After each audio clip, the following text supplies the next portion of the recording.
Hello, my name is Dymond McFall, and I feel like to answer question number one, I feel like the funeral director plays many roles and functions when dealing with these different types of families and issues that families could be dealing with when dealing with the death in the family, especially if it's someone who's important. A lot of families are at odds with each other. They're fighting. Some party has money, so one person's stuck paying.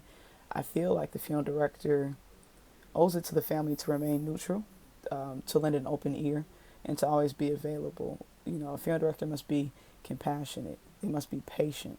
They must be sensitive to everyone's needs. Just because you're not the next of kin, no one wants to hear that their wishes can't be honored because they're not the one. Everybody's dealing with the death in the family, not just the next of kin. So I feel like the funeral director must work hard to listen to each individual family member when they come to us with their problems or different situations or issues. And I think the funeral director owes it to the family to be open and listen to each individual, help each individual feel important. But at the same time, of course, I do feel like you have to honor the wishes of the next of kin because they are legally in charge. And sometimes, and usually, they are the one paying you. But even in cases where they're not, they are legally the one who has to do the signing and kind of control the things. However, I still think the funeral director still has to help each person tell their story or listen to each person while they tell their story rather, and try to help each person get through the experience so that they're not traumatized and, think that they weren't important. That may turn them off of your funeral home or you as a director or funeral service professional. So I think that the more courteous and open and kind you can be will only help the family through the grieving process and maybe come back in the future. For question number two, I think some of the greatest challenges and issues in the funeral service profession, of course, money is an issue. In the Detroit area, a lot of people can't afford the services that they want to have for their loved one. I think that with helping educate people on the proper funeral planning, because less people have insurance, I think that's very important because you don't want people to leave the funeral home feeling like they didn't do enough for their loved one, like they couldn't meet the standards of the service that they wanted to have for their loved one. And I think that's very important. You don't want people to feel worse when they leave you. They're supposed to feel better. And another challenge I see actually comes with the younger generation. My generation, maybe a little younger or older. I feel that in our generation, we are moving away from the traditions that we once had. The types of services that my grandfather may have done for people are not necessarily what we're doing now, currently. What people require within a service are not just what they used to require in a standard traditional service. People require more technology, people require more creativity, personalization, and I feel like that all leads to making the funeral special. And I feel that if we don't help make these funerals personalized and special with helping them get slideshows and you know updating the website and even just being able to draft up a nice little flyer and service announcement for them on the spot, not being technologically aware of how to do these things or having the skill with technology.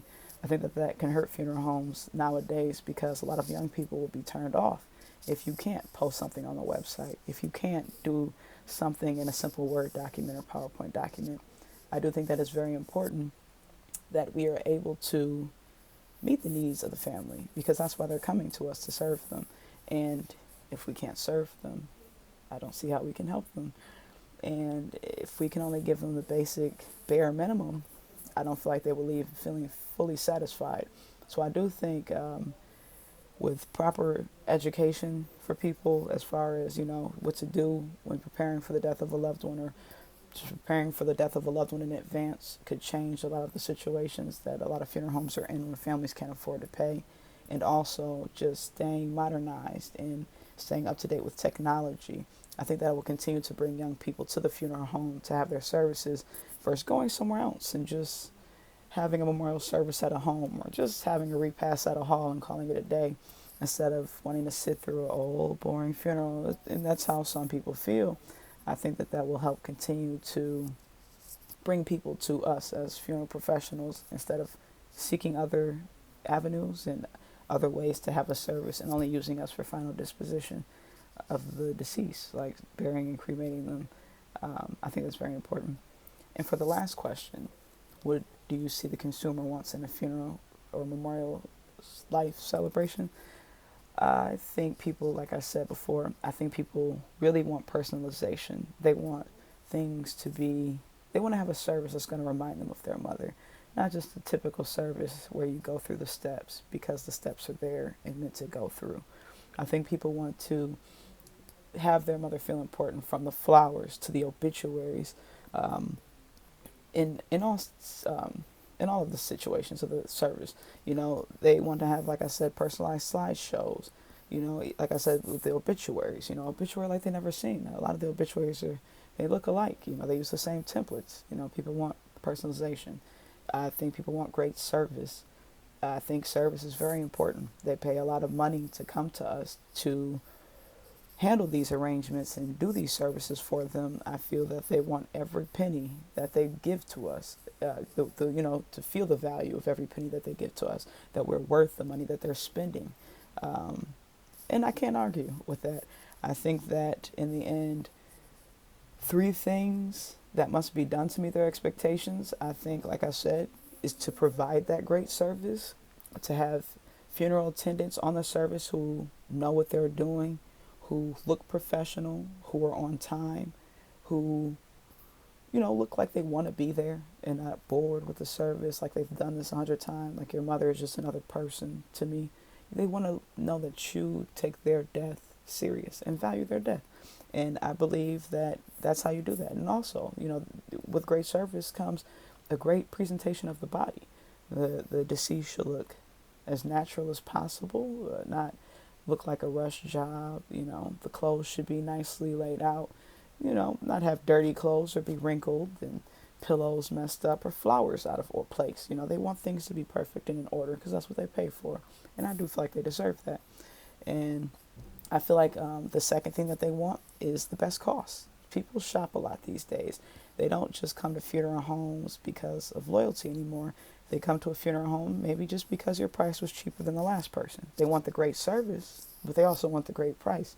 So I feel like that's definitely another thing that people come for, is cost. So I think, meeting competitive costs is important to get people in your door, because a lot of people you may have serviced in the past may not just come to you because they have dealt with you in the past. Price is also a major factor.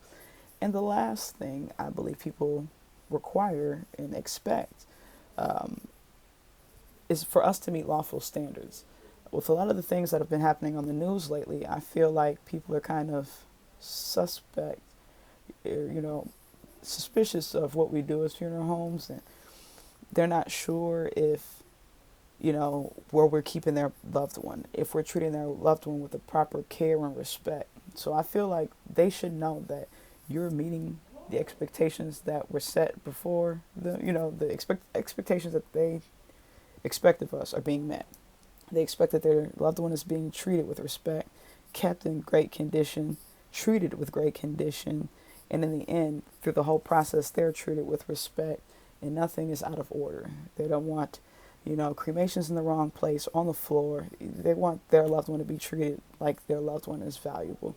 And in the end, that's why all these laws are in place, not only to protect funeral service professionals, from being exposed to harmful chemicals or pathogens, but also to protect the family and making sure that they're not being cheated and just given any old type of service for any old price, or taken advantage of and being overpriced and getting any type of service. So I feel like as long as we meet these lawful standards that the people expect from us, that is another important thing. So in conclusion, I hope that answers all three questions very well, and thank you for your time.